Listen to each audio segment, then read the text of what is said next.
السلام علیکم۔ آج ہم رابرٹ کیوساکی کی مشہور زمانہ کتاب امیر باپ غریب باپ یعنی رچ ڈیڈ پور ڈیڈ کا کچھ گہرائی میں جائزہ لے رہے ہیں۔ یہ کتاب جو 1997 میں آئی تھی، ذاتی مالیات یا پرسنل فائنانس کی دنیا میں آپ کہہ سکتی ہیں ایک تہلکہ مچا گئی تھی۔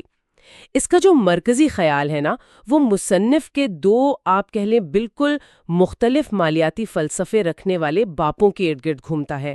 ایک طرف ان کے اپنے والد تھے، پڑھے لکھے سرکاری ملازم، مگر مالی طور پر اکثر پریشان ہی رہتے تھے، جنہیں وہ غریب باپ کہتے ہیں۔ اور دوسری طرف ان کے دوست کے والد، جن کی رسمی تعلیم کم تھی مگر وہ ایک کامیاب کاروباری اور سرمایہ کار تھے، یعنی امیر باپ۔ تو آج ہماری کوشش ہوگی کہ اس کتاب سے کچھ اہم نکات نکالیں، شاید کچھ ایسے جو عام طور پر کم ڈسکس ہوتے ہوں، خاص طور پر ان لوگوں کے لیے جو بنیادی آئیڈیا سے تو واقف ہے مگر تھوڑا اور گہرائی میں جانا چاہتے ہیں۔ تو شروع کرتے ہیں اسی بنیادی فرق سے جو کیوساکی اپنے دو باپوں میں دکھاتے ہیں۔ میرا خیال ہے یہ صرف پیسے کمانے کے طریقوں کا فرق نہیں تھا، بلکہ اصل میں دنیا کو دیکھنے اور پیسے کے بارے میں سوچنے کا فرق تھا، ہے نا؟ بالکل بالکل یہی بات ہے۔ یہیں سے کتاب کا اصل آپ کہہ لیں مغز شروع ہوتا ہے۔ یہ صرف کمائی یا بچت کی بات نہیں ہے، یہ ایک مکمل ذہنی رویے، ایک مائنڈ سیٹ کی تبدیلی کی دعوت ہے۔ کیوساکی کے جو امیر باپ تھے، ان کا فلسفہ یہ تھا کہ مالی کامیابی کے لیے روایتی تعلیم یعنی اسکول کالج کی ڈگری اور محفوظ نوکری یہ کافی نہیں۔ اصل چیز ہے مالیاتی ذہانت، فائنینشیل انٹیلیجنس جسے کہتے ہیں۔ اچھا، اور اسی مالیاتی ذہانت کا پہلا اصول وہ مشہور زمانہ اثاثوں یعنی ایسیٹس اور واجبات یعنی لائبلٹیز کو سمجھنا ہے۔ لیکن کیوساکی کی جو تعریف ہے وہ روایتی اکاؤنٹنگ سے تھوڑی مختلف ہے، جو اکثر لوگوں کو کنفیوز بھی کرتی ہے۔ جی ہاں، اور یہ سمجھنا بہت بہت ضروری ہے۔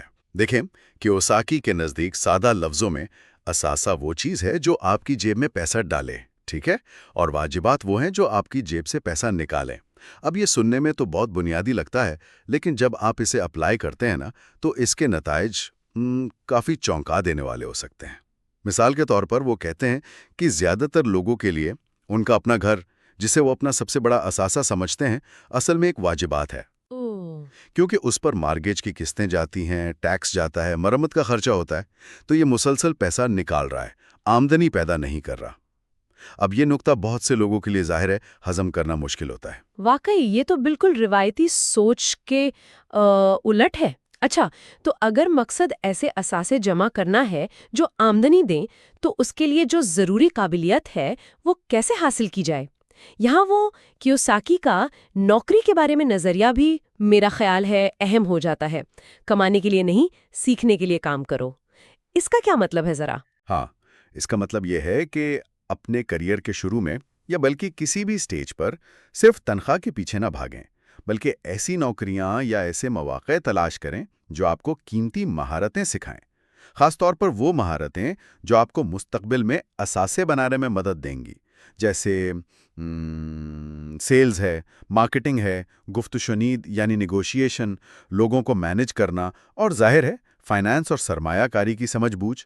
ان کے امیر باپ کا مشورہ یہی تھا کہ بھائی، زیادہ کمانے والی نوکری پر ایک ایسی نوکری کو ترجیح دو جہاں سیکھنے کو زیادہ ملے۔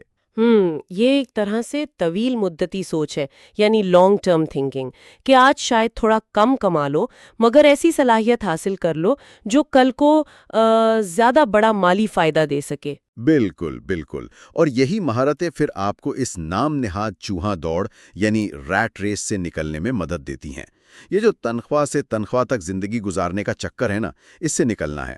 مقصد یہ ہے کہ آپ فعال آمدنی یعنی ایکٹیو انکم جو آپ کی اپنی محنت اور وقت کے بدلے ملتی ہے، اس پر انحصار کم کریں اور غیر فعال آمدنی یعنی پیسیو انکم اس کے ذرائع بنائیں۔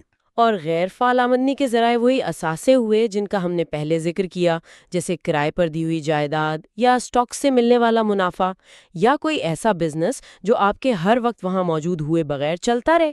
ٹھیک، لیکن میرا خیال ہے کہ اس سب کے لیے صرف مہارتیں ہی کافی نہیں ہیں، ایک خاص قسم کی ذہنیت، ایک مائنڈ سیٹ بھی چاہیے، خاص طور پر وہ جو خطرات مول لینے کے حوالے سے ہے۔ یقیناً یقیناً، کیوساکی اس بات پر بہت زور دیتے ہیں کہ پیسے کھونے کا خوف، فیئر آف لوزنگ منی، اکثر لوگوں کو آگے بڑھنے سے روکتا ہے۔ ان کے جو غریب باپ تھے وہ ہمیشہ مالی تحفظ، فائنینشل سیکیورٹی پر زور دیتے تھے، جبکہ امیر باپ حساب شدہ خطرات یعنی کیلکولیٹڈ رسکس لینے کی حوصلہ افزائی کرتے تھے۔ کتاب کا ایک بہت مشہور جملہ ہے، غریب اور متوسط طبقہ پیسے کے لیے کام کرتا ہے، امیروں کے لیے پیسہ کام کرتا ہے۔ تو اس کے لیے ظاہر ہے مالیاتی تعلیم کے ساتھ ساتھ جذباتی ہمت بھی چاہیے۔ یہ کتاب بلا شبہ بہت مقبول ہوئی، لاکھوں لوگوں کی سوچ بدلی۔ میرا خیال ہے اس کی سادہ زبان اور کہانی کا انداز شاید اس کی بڑی وجہ ہے، لوگ آسانی سے اس سے جڑ جاتے ہیں۔ لیکن اس پر تنقید بھی تو کافی ہوتی ہے، ٹھیک ہے نا؟ جی ہاں، بالکل، تنقید بھی موجود ہے۔ ایک بڑی تنقید یہ ہے کہ کتاب کیا سوچنا ہے یہ تو بتاتی ہے، مگر کیسے کرنا ہے اس پر بہت ٹھوس قابل عمل مشورے کم ہیں۔ یہ زیادہ تر فلسفے اور ذہنی رویے پر مرکوز ہے۔ دوسری تنقید خود کیوساکی کے اپنے کاروباری دعووں اور بعض اوقات ان کے متنازع مشوروں پر ہوتی ہے۔ اور کچھ مالیاتی ماہرین یہ بھی کہتے ہیں کہ یہ کتاب مالیاتی تصورات کو ضرورت سے زیادہ آسان بنا کر پیش کرتی ہے، جو حقیقی دنیا کی جو پیچیدگیاں ہیں ان کی پوری طرح عکاسی نہیں کرتی۔ تو اگر ہم اس ساری گفتگو کو سمیٹیں تو بنیادی پیغام کیا نکلتا ہے اس کتاب کا؟ دیکھیں، بنیادی پیغام میرے خیال میں یہ ہے کہ مالیاتی آزادی حاصل کرنے کے لیے آپ کو اپنی مالیاتی تعلیم، اپنی فائنینشل لٹریسی خود حاصل کرنی ہوگی۔ اسکول یہ نہیں سکھائے گا۔ آپ کو اثاثے اور واجبات کا اصل فرق سمجھنا ہوگا اور اثاثے بنانے پر توجہ دینی ہوگی۔